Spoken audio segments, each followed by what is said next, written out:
So hello and welcome back guys. Today we are going to learn our read 3 from Black Book જેનું નામ છે story time. તો એમાં મિત્રો આપણે જુદી જુદી સ્ટોરીઝ છે એ જોવાના છીએ. જે આપણને 3 થી 4 સ્ટોરીઝ છે એ અલગ અલગ આપેલી છે એનો આપણે અભ્યાસ કરવાના છીએ. તો એ 3 થી 4 સ્ટોરીમાં જે પહેલી સ્ટોરી છે એની વિશે આપણે માહિતી મેળવીએ અને સ્ટાર્ટ કરીએ આપણો read 3 story time. A small talking dog was a big success when it came to a theatre. It told jokes, sang songs, and did a lot of other funny items on the stage. A small talking dog, એક નાનો અમથું જે કૂતરું છે, talking dog કીધું છે એટલે શું તો કે વાતું કરતું કૂતરું છે. એને ખૂબ જ સફળતા મળે છે કે જ્યારે એ સ્ટેજ પર આવે છે, થિયેટર પર આવે છે. કે જેવી રીતે કે આપણે નાટક જોવા માટે જઈએ અને થિયેટરમાં જે એક્ટર્સ હોય એ આપણી સામે લાઈવ પરફોર્મન્સ દેતા હોય, એવી રીતે થિયેટર આપણે એને કહીશું કે અહીંયા જે કૂતરું છે, જે વાતો કરતું કૂતરું છે, એને ખૂબ જ મોટી સફળતા મળે છે જ્યારે એ સ્ટેજ પર આવે છે. It told jokes, sang songs and did a lot of other funny items on the stage. અને એ સ્ટેજ પર આવીને શું કરે છે તો કે જોક્સ કહે છે, ગીતો ગાય છે અને ઘણી બધી મજાક જેને કહી શકાય એ આવીને એ કરે છે અને એવી ફની આઇટમ્સ છે એ સ્ટેજ ઉપર પ્રસ્તુત કરે છે. But while it was singing a song a bigger કેમ ઇન ટુ ધ થિયેટર. પણ જ્યારે એ ગીત ગાઈ રહ્યો હતો ત્યારે એક એનાથી પણ મોટું કૂતરું છે એ સ્ટેજ પર આવે છે. સ્ટોપ્ડ, થોડી વાર માટે ઊભું રહે છે. Listen for a few moments, કે થોડી ક્ષણો માટે એ જે ગાઈ રહ્યું છે એને સાંભળે છે. And then rain and jump on the dog, small talking dog, and carried it of the stage. અને પછી એ થોડી ક્ષણ માટે ઊભું રહે છે અને પછી તરત જ પેલું જે કૂતરું ગીત ગાઈ રહ્યું છે એની ઉપર જમ્પ કરે છે, એટલે એને સ્ટેજ પરથી ભગાવી દે છે. Just as the two animals were disappearing behind the curtains at the side of the stage, the small talking dog said. અને આવી રીતે બંને પ્રાણીઓ જે સ્ટેજ ઉપર હતા એ હવે સ્ટેજ પરથી જતા રહે છે, અદૃશ્ય થઈ જાય છે અને કર્ટેન્સ એટલે કે પડદા હોય છે એ પડી જાય છે અને પડદા પાછળથી પેલું જે નાનું કૂતરું હતું જે ગાઈ રહ્યું હતું એ બોલે છે, I am sorry about this everybody, કે આવું થયું એની માટે તમે બધા મને માફ કરશો. ધીસ ઇઝ માય મધર, કે આ જે પેલું મોટું કૂતરું જે આપણે વાત કરતા હતા એ કોણ હતું તો કે પેલા નાના કૂતરાની એ મધર એટલે કે માતા હતી. She doesn't want me to be an actor, કે એ એવું જરાય નથી ઈચ્છતી કે હું એક એક્ટર એટલે કે કલાકાર બનું. She wants me to become a doctor, કે તેને મને ડૉક્ટર બનાવો છે એટલે મને ગીત ગાવા દેતી નથી. તો આ એક ફની સ્ટોરીનો ભાગ હતો જે પૂરો થાય છે. હવે નેક્સ્ટ સ્ટોરી છે એ આપણે જોઈએ, story number 2. Mr. Jones was very fond of climbing on mountains, so one year he went to Switzerland for this holiday. He was climbing a peak with his guide. કે mister John છે was very found of એટલે શું કે ના શોખીન હોવું. આપણે ઘણા એમ કહીએ કે ફોન્ડ ઓફ સ્વીટ, કે ગળ્યું ખાવાનો શોખ છે. ફોન્ડ ઓફ ડ્રાઇવિંગ, કે કોઈકને કાર ચલાવવાનો શોખ છે. ફોન્ડ ઓફ લિસનિંગ મ્યુઝિક, કોકને સંગીત સાંભળવાનો શોખ છે. તો એવી રીતે અહીંયા મિસ્ટર જોન્સ છે એને શું છે તો કે found of climbing on mountains, કે પર્વત ચડવાનો મિસ્ટર જોન્સ છે એને ખૂબ જ શોખ છે. So one year he went to Switzerland for his holiday, એટલે એક દિવસ તે પોતાના હોલિડેઝ એટલે કે રજાઓ માણવા માટે ક્યાં જાય છે? સ્વિટ્ઝરલેન્ડ જાય છે. He was climbing a peak with his guide, અને એ પોતાના ગાઈડ એટલે કે માર્ગદર્શક સાથે એ જે પહાડ છે એ ચડી રહ્યા હતા. Be careful here, the guide said, એટલે પેલો માર્ગદર્શક છે એ શું કહે છે કે અહીંયા તમે થોડી સાવચેતી રાખજો. ધીસ ઇઝ અ ડેન્જરિયસ પ્લેસ, કે આ ખૂબ જ ખતરનાક જગ્યા છે. You can easily fall and if you do you will fall straight down a very long way, કે તમે અહીંયા ખૂબ જ સહેલાઈથી પડી જશો અને જો તમે પડી જશો તો તમે સીધા ખૂબ જ નીચે ખાણમાં જતા રહેશો. બટ હી કન્ટિન્યુ કામલી, અને એવું તો એ કહે છે કે જો તમે પડી જશો, અહીંથી લપસી જશો તો તમે સીધા ખૂબ જ નીચે જશો. અને એ પાછો કહેવાનું શરૂ રાખે છે ધીમે ધીમે, if you do fall there here, કે જો તમે અહીંયાથી પડો, don't forget to look to the right, કે તમે જો અહીંયાથી પડી રહ્યા હો તો જ્યારે તમે નીચે જઈ રહ્યા છો ત્યારે તમે જમણી બાજુ જોવાનું ભૂલતા નહીં. you are going down, there is a quite extraordinary beautiful view there. કે જો તમે નીચે પડી રહ્યા છો, તમે લપસી જાઓ અને જો તમે પડી જાઓ તો જ્યારે તમે નીચે જઈ રહ્યા હો ત્યારે જમણી બાજુ જોવાનું ભૂલતા નહીં, કારણ કે એ જમણી બાજુ છે એ ખૂબ જ સરસ મજાના દ્રશ્યો છે જે તમને જોવા ગમશે. Much more beautiful than the one you can see from here, કે તમને અહીંયાથી દેખાય એનાથી પણ ખૂબ જ સરસ મજાના દ્રશ્યો છે એ તમે જ્યારે પડી રહ્યા હશો ત્યારે તમને દેખાશે. તો અહીંયા આપણી સ્ટોરી છે એ પૂરી થાય છે. મોરલ ઓફ ધ સ્ટોરી શું છે કે અહીંયા જેનો ગાઈડ છે એને સ્ટ્રિક્ટલી ચેતવણી આપે છે કે જો આ જગ્યા છે એ ખૂબ જ લપસણી છે, તમે અહીંયા ધ્યાન નહીં રાખો તો સહેલાઈથી પડી જશો, અને જો તમે પડો તો જ્યારે તમે નીચે પડી રહ્યા હો ત્યારે તમે સીધા નીચે જ જવાના છો ખાણમાં. એટલે તમે જ્યારે નીચે જઈ રહ્યા છો ત્યારે તમારી જમણી બાજુ જોવાનું ભૂલતા નહીં, કારણ કે એ બાજુ છે એ સરસ મજાના દ્રશ્યો હોય છે. તો બરાબર, તો અહીંયા ગાઈડ છે એ શું કહે છે એને કે ભાઈ તમારે પડવાનું નથી, અને પડતા પડતા એ શું કહે છે, મજાક કરે છે કે જો તમે પડી જાઓ તો પાછા જમણી બાજુ જોવાનું ભૂલતા નહીં, કારણ કે એ છેલ્લી તમે જમણી બાજુ જે દ્રશ્યો જોઈ લેશો પછી તમે જ્યાં સીધા જશો સ્વર્ગમાં કે નર્કમાં ત્યાં તમને એવા દ્રશ્યો જોવા મળશે નહીં. બરાબર, તો આ એક છે એ સ્ટોરી છે એ આપણી પૂરી થાય છે. નેક્સ્ટ સ્ટોરી છે Lal could not read or write. કે લાલ એવું નામ છે કે એ શું છે, Lal could not read or write, કે લાલ છે એ વાંચી કે લખી શકતો નથી. Once he received a letter, અને એવામાં એક વખત એને કોઈક પત્ર છે એ મળે છે. He ran to Khan's house with the letter in his hand, એટલે જેવો એને પત્ર મળે છે એટલે કે એ તરત જ એના ફ્રેન્ડ જે છે ખાન એનું નામ છે એના ઘરે જાય છે અને એના હાથમાં પત્ર હોય છે. Khan was a clever man, કે ખાન છે એ ખૂબ જ હોશિયાર માણસ છે. He could read and write, કે એ વાંચી પણ શકે છે અને લખી પણ શકે છે. He was sitting on a bed in the courtyard, કે એ પોતાના વાડામાં એટલે ઘરની પાછળ જે બગીચો હશે ત્યાં બેઠા હતા. Lal will you read out his letter to me please, એટલે લાલ છે એ ખાનને પૂછે છે કે શું તમે મારી માટે આ લેટર એટલે કે આ પત્ર જે મને મળ્યો છે આપેલો છે કોઈ, કે એ તમે મને વાંચી દેશો મહેરબાની કરીને પ્લીઝ, કહે છે. જો એટલે ખાન કહે છે હુ ઇઝ ઇટ ફ્રોમ, કે આ લેટર તને ક્યાંથી મળ્યો છે, કોણે મોકલ્યો છે. Lal I don't know, the postman has just given it to me, please open it and read it. એટલે લાલ છે એ શું કહે છે કે ના એ કંઈ મને ખબર નથી, કે હજી મને હમણાં જ ટપાલી છે એ આપીને ગયા છે, તો તમે મહેરબાની કરીને આ લેટર છે એ મને વાંચી દો. Khan open the letter and read out 2 or 3 lines, કે ખાન છે એ જે પત્ર છે એ ખોલે છે અને એની પેલી 2-3 લાઇન છે એ વાંચે છે. Lal oh please stop, don't read it, it is a secret from my friend, I don't want any one to read it. એટલે લાલ છે એ જેવી 2-3 લાઇન સાંભળે છે એવું તરત શું કહે છે કે અરે તમે થંભી જાઓ, ઊભા રહી જાઓ, વાંચોમાં. It is secret from my friend, કે આ તો મારા ફ્રેન્ડ છે, મારો મિત્ર છે એનું રહસ્ય છે, સિક્રેટ છે. I don't want any one to read it, કે હું એવું નથી ઈચ્છતો કે કોઈ પણ વ્યક્તિ આને વાંચે. ખાન ડોન્ટ વરી લાલ, એટલે ખાન શું કહે છે એને કે તું કોઈ પણ જાતની ચિંતા ન કર. I will put my fingers in my ears and then read out you letters to you, કે હું એક કામ કરું કે હું મારી આંગળી છે એ મારા કાનમાં નાખી દઉં અને પછી તારી માટે એ લેટર છે એ વાંચી જાઉં. You will hear the words but I won't hear them, કે તું હું જે વાંચું એ અક્ષર છે એ તને સંભળાશે પણ મને કાંઈ સંભળાવવાના નથી. Lal that's fine, you are a wise man, એટલે લાલ શું કહે છે કે હા તે બરાબર છે, તમે તો ચતુર માણસ છો. Please put your fingers into your ears and read out the letters to me, કે પ્લીઝ એટલે કે મહેરબાની કરીને તમે તમારી આંગળી છે એ કાનથી ઢાંકી દો, કાનમાં ઢાંકી દો અને પછી એ લેટર છે એ મારી માટે વાંચો, જેથી કરીને તમને એ સંભળાશે નહીં. તો મિત્રો અહીંયા જે સ્ટોરી છે એ આપણી પૂરી થાય છે.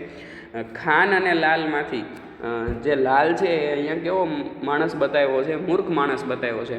કારણ કે જ્યારે તમે કોઈ પણ વસ્તુ વાંચી રહ્યા છો, જ્યારે વાંચી રહ્યા છો એટ ધ ટાઈમ તમે જો તમારા કાન છે એ બંધ કરી દો છો, તેમ છતાં જે તમે વસ્તુ વાંચો છો એ તમને ખબર પડે છે કે ભાઈ આ વસ્તુ છે એ મેં વાંચી એટલે તમને યાદ રહે છે. પણ અહીંયા લાલ એવું સમજે છે કે જો એ પોતાના કાનમાં આંગળી નાખી દેશે તો એ જે શબ્દો બોલે છે એ એને સંભળાશે નહીં, જેથી કરીને મારા ફ્રેન્ડનું સિક્રેટ છે એ આમને આમ રહેશે. ત્યાર પછીની નેક્સ્ટ સ્ટોરી જે છે, અ વોરિયર કિલ્ડ હિઝ માસ્ટર, કે એક સેનાપતિ છે એ એના માસ્ટરને મારી નાખે છે. વોરિયર એટલે યોદ્ધો. હી રિપેન્ટેડ immediately, but the deed was done and he knew that if he was caught he would be put to death, so he ran away. એટલે કે એક સિપાઈ છે એ એના માસ્ટરને મારી નાખે છે, અને એ મારી નાખે છે એટલે તરત જ ઇમિડિયેટલી એટલે તરત જ, અને રિપેન્ટેડ એટલે પસ્તાવો થવો, કે એને તરત જ પસ્તાવો થાય છે કે આ મેં ખોટું કર્યું. But the deed was done, પણ એને મારવાનું કામ હતું એ તો પૂરું કરી દીધું હતું. And he new that if he was coach he would be put two death, અને એને એક પણ ખબર હતી કે જો એ પકડાઈ ગયો તો એને મરવાની સજા જ મળવાની છે, બીજું કંઈ થવાનું નથી. સો હી રેન અવે એટલે એ ભાગી જાય છે. He reach a remote village that was separated from the rest of the world by a mountain, કે એ એક રિમોટ વિલેજ, રિમોટ એટલે શું થશે, દૂરનું. જો મિત્રો રિમોટનો અર્થ થાય છે દૂરનું. ઇવન આપણા ઘરે જે ટીવીનું રિમોટ કે સેટઅપ બોક્સનું જે રિમોટ હોય છે, બરાબર, એને આપણે રિમોટ શા માટે કહીએ છીએ? કારણ કે આપણે એને દૂરથી બેઠા બેઠા ઓપરેટ કરી શકીએ છીએ. તો અહીંયા રિમોટનો અર્થ શું થશે, દૂર. કે હી રીચ અ રિમોટ વિલેજ, કે એક દૂરના ગામડામાં પહોંચી જાય છે. That was separated from the rest of the world, અને આ ગામ છે એ અડધા વિશ્વ કરતાં છે એ સાવ અલગ હતું અને પહાડોની વચ્ચે હતું. The murderer decided to repent for his sin by single-handedly cutting a road through the mountain to connect the village with the rest of the world.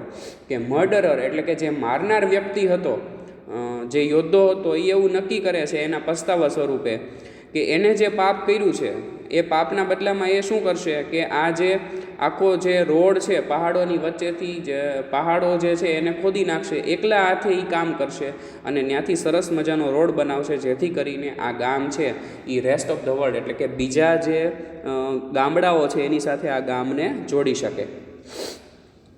He worked from down to ડસ્ક, કે Don એટલે morning અને ડસ્ક એટલે evening, કે એ સવારથી સાંજ સુધી કામ કરે છે. And in 4 years had made halfway into the mountain, અને 4 વર્ષમાં એ અડધો પહાડ છે એ ખોદી નાખે છે. One morning when he was hard at work in the tunnel a young man called out to him to come out, કે એક દિવસ જ્યારે સવારમાં એ પોતાનું કામ કરી રહ્યો હતો સારી રીતે, ત્યારે ટનલમાં એક માણસ છે એ દૂરથી અવાજ એને આપે છે અને શું કહે છે, બહાર આવવાનું કહે છે. He was the son of the man who was murdered, અને એ જે યુવાન છે એ કોણ હતો તો કે જેને આ ભાઈએ મારી નાખ્યા હતા એનો છોકરો હતો. હી વોન્ટેડ રિવેન્જ, અને એને બદલો વાળવો હતો. I deserve to die said the former warrior, એટલે પેલો જે યોદ્ધો હતો જેને મારી નાખ્યો હતો એ શું કહે છે કે ખરેખર તો આઈ ડિઝર્વ એટલે કે હું એ ડિઝર્વ કરું છું કે મને કોઈક મારી નાખે, કારણ કે મેં પાપ કર્યું હતું. Kill me by all means but wait until I have completed this tunnel, એટલે પેલો યોદ્ધો છે એ શું કહે છે કે તારે મને જે રીતે મારવો હોય, જેટલી વાર મારવો હોય એટલો મારી નાખજે, પણ જ્યાં સુધી હું આ ટનલ ખોદી લઉં ત્યાં સુધી તું વેઇટ એટલે કે ઇંતજાર કર. The young man agreed to wait, એટલે પેલો યુવાન માણસ છે એ રાહ જોવા માટે તૈયાર થાય છે. He watch fascinated as day after day the warrior laboured at seemingly impossible task, એટલે પેલો યુવાન છે એ દરરોજ દિવસો પસાર થતા રહ્યા અને દરરોજ એ જોવે છે કે આ માણસ છે એ કેટલું અઘરું ટાસ્ક એટલે કે કેટલું અઘરું કામ છે જેને ઇમ્પોસિબલ કહી શકાય, એ કામ છે એ કેવો સખત મહેનતથી કરી રહ્યો છે. The young man began to develop respect for his enemy's determination, એટલે પેલો યુવાન માણસ છે એને પોતાના દુશ્મન પ્રત્યે રિસ્પેક્ટ એટલે કે સન્માન જાગવા લાગ્યું એની આવી સખત મહેનત જોઈને. Eventually he found himself helping the man, અને અંતે ઇવેન્ચ્યુઅલી એટલે અંતે કે છેલ્લે એ પેલો જે યુવાન માણસ છે એ શું કરવા લાગ્યો તો કે આ માણસને મદદ કરવા લાગ્યો. Digging side by side with him and carrying out the stone, કે ડિગિંગ એટલે ખોદવું, કે એની સાથે જ તે પથ્થર છે એ ખોદવા લાગ્યો અને એની સાથે બરોબરીનું કામ એ કરવા લાગ્યો.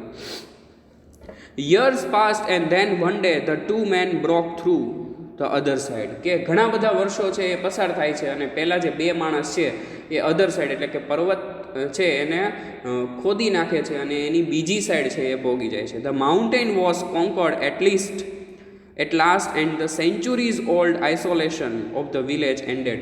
અને આ જે ખૂબ જ મોટો પહાડ હતો એ કોન્કવર્ડ એટલે તૂટી જાય છે અને ઘણી બધી સદીઓ પછી 100 વર્ષના સમયગાળા જેને કહી શકાય એટલા વર્ષો પછી આ જે ઓલ્ડ આઇસોલેશન એટલે કે વિખૂટું પડી ગયું હતું આ જે ગામ એને એ વિખૂટાપણાનો અંત લાવી દે છે એટલે કે બીજા બધા ગામ સાથે જોડી દે છે. Now I am ready to die said the warrior. એટલે પેલો યોદ્ધો છે એ હવે શું કહે છે કે હવે હું મરવા માટે તૈયાર છું. Kneeling before the young man. અને એ પેલો જે યુવાન માણસ હતો એની સામે ઘૂંટણે બેસી જાય છે. Clive my head in two. Clive એટલે કાપી નાખું, કે મારું માથું છે એનો તો 2 ભાગ કરી નાખ. A youth raised his sword so that his father's death could be avenged. અને પેલો જે યુવાન માણસ હતો એ તલવાર એની સામે ઉગામી લે છે જેથી કરીને એના ફાધરનો એટલે કે એના પિતાને આને મારી નાખ્યો હતો એનો બદલો છે એ લઈ શકે. એવેન્જ એટલે બદલો લેવો. અને મિત્રો એટલે જ તે એવેન્જ શબ્દ ઉપરથી એવેન્જર્સ મૂવી જે છે એ બનેલું છે, બરાબર, જેનો શબ્દ પણ શું થાય છે, બદલો લેવો, Avengers. But he could not bring himself to do it. પણ એની સામે તલવાર તો ખેંચે છે પણ એને ગમે એમ એને મારી શકતો નથી કારણ કે એને એની પ્રત્યે સન્માન જાગી ગયું છે. સ્લોલી હી લોવર્ડ હિઝ સ્વોર્ડ. અને ધીમે ધીમે એની તલવાર છે એ નીચે લાવે છે. You are a murderer he said, but I have learnt much from you in this last few years. How can I kill my teacher. એટલે એ જે યુવાન છે એ શું કહે છે કે યુ આર અ મર્ડરર, કે તું એક ખૂની છો. હી said but I have learnt much from you, પણ હું તારી પાસેથી ઘણું બધું શીખ્યો છું. In this last few years, કે આ છેલ્લા ઘણા વર્ષોમાં હું તારી પાસેથી ઘણું બધું શીખ્યો છું. How can I kill my teacher, કે હું મારા શિક્ષકને કઈ રીતે મારી શકું. And he put his sword back and walk અવે. એટલે એ પોતાની તલવાર છે એ ત્યાં મૂકી દે છે અને ત્યાંથી જતો રહે છે. તો અહીંયા મિત્રો આપણી સ્ટોરી છે એ પૂરી થાય છે. સ્ટોરી ટાઈમ જે રીડ નંબર 3 છે આપણું એ અહીંયા પૂરું થાય છે. તો મિત્રો આવી રીતની આપણને 4 સ્ટોરી છે એ આપણને રીડમાં આપેલી છે. હવે બનશે એવું કે કોઈ પણ એક સ્ટોરીમાંથી તમને પેરેગ્રાફ પૂછાય છે. જો રીડ 3માંથી તમને પેરેગ્રાફ પૂછાવાનો હશે તો આપેલી 4 સ્ટોરીમાંથી કોઈ પણ એક સ્ટોરી છે એ તમને પેરેગ્રાફ સ્વરૂપે આપેલી હશે અને એમાંથી તમને એના સવાલના જવાબ છે એ પૂછાશે. તો હવે તમારે તૈયારી છે એ કઈ રીતે કરવાની છે, તો કે તમારે દરેક સ્ટોરી છે એ વાંચતી જવાની છે. એક સ્ટોરી જેમ પૂરી થાય છે ત્યાં સ્માઇલી આપેલું છે એટલે ત્યાં સુધી તમારે સ્ટોરી વાંચી નાખવાની. પછી તમારે જાતે તેમાંથી પ્રશ્નો છે એ બનાવવાના છે. ફોર એક્ઝામ્પલ આપણે એક પ્રશ્ન બનાવીએ આમાંથી સ્ટોરી ટાઈમમાંથી. જો પહેલી જ સ્ટોરી હતી જે પેલી કૂતરાવાળી, જે બોલતો કૂતરો હતો, બરાબર, તો એમાંથી આપણે કોઈ એક પ્રશ્ન બનાવવો હોય તો કઈ રીતે બનાવી શકાય. તો આપણે જોઈએ કે કઈ રીતે પ્રશ્ન બનશે કે a small talking dog was a big success when it came to a theatre. તો આપણે એમ લખી શકીએ કે what are the activities that done by small talking dog. કે સ્મોલ ટોકિંગ ડોગ એટલે જે બોલતો કૂતરો હતો એ કઈ પ્રવૃત્તિ કરતો હતો. તો તમને એની પ્રવૃત્તિ વિશે ખબર પડી જાય કે એ શું કરતો હતો કે it told jokes, sang songs and did a lot of other funny items on the stage. તો આવી રીતે તમને એમાંથી પ્રશ્નો પૂછાવાના છે. તો એ પ્રશ્નો બેટર છે કે આપણે પહેલેથી જ તૈયાર કરી નાખીએ. જો તમને એ પ્રશ્નો વિશે માહિતી હશે, એ પ્રશ્નો તમે પાકા કરતા હશો, તો તમને એ પ્રશ્નો વિશે જ્યારે પ્રશ્ન પૂછાશે પરીક્ષામાં, પેરેગ્રાફમાં પૂછાશે, ત્યારે તમે ઇઝીલી એને લખી શકશો. અને મિત્રો દરેક સ્ટોરી છે એ એવી છે કે જેમાંથી તમે પ્રશ્નો વિશેની માહિતી છે એ મેળવી શકો છો.